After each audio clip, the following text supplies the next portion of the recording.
Undrowned is a book length meditation for the entire human species based on the subversive and transformative lessons of marine mammals, end quote. And to start us off, I would like to read an excerpt from your introduction where you write, "Those who survived in the underbellies of boats, under each other, under unbreathable circumstances, are the undrowned. And their breathing is not separate from the drowning of their kin and fellow captives. Their breathing is not separate from the breathing of the ocean. Their breathing is not separate from the sharp exhale of hunted whales, their kindred also. Their breathing did not make them individual survivors. It made a context, the context of undrowning," end quote.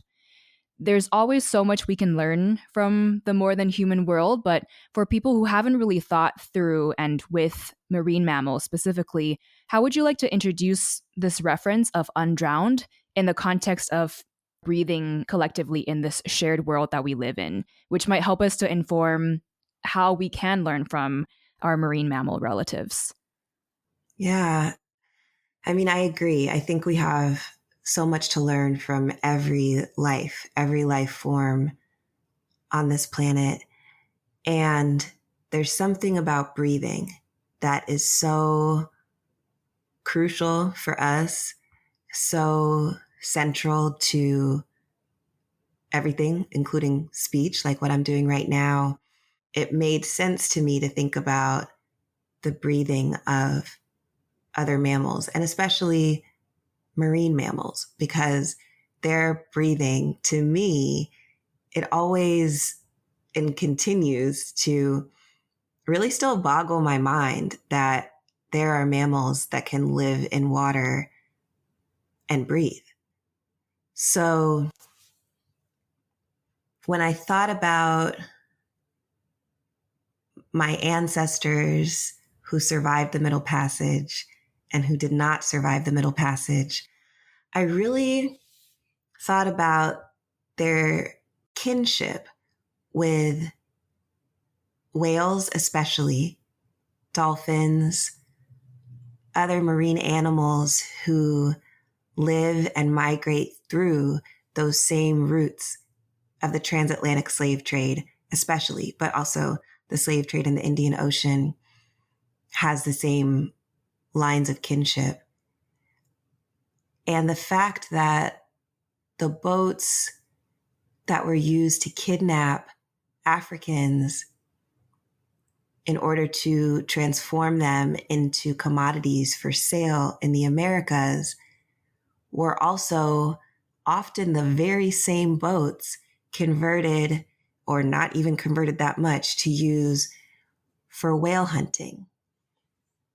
And the understanding that as somebody who lives inside of and in critique of the United States, I know that the oil from the blubber that whales gave unwillingly when human beings hunted them in the colonial project, it was the fuel for everything that happened in that time period. It was how people lit their lamps. It was how people lubricated their machinery, right? It was what allowed colonialism to function and what we now know as the United States to emerge.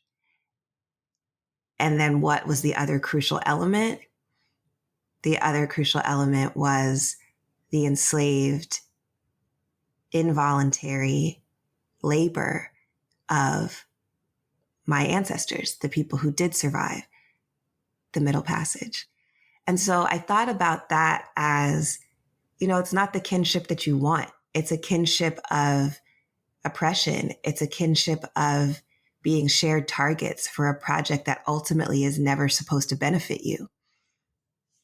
But then as I really listened and as I kept making space in every way, in my dreams, in my writing, in my imaginative writing, in my poetry, for what my ancestors may have experienced, I thought, there's an older kinship than that. And I know that the one name of an ancestor who survived the Middle Passage who I know is Boda. I know that she was an Ashanti woman, and I know that there's a cosmology in that culture that already references whales. I know that as a descendant of Shinnecock ancestors who are from an area now called Long Island in New York, who have been in sacred relationship with the North Atlantic right whale for centuries, that there are relationships that exceed that shared capture and that shared extraction and that shared targeting. And so I wanted to find my way to hold both of those things, to hold that there is, I believe, an energetic connection, a teaching, a mentorship, a blending of species consciousnesses, I would even say, that precedes colonialism. And there's a shared survival of the colonial project that also brings us together.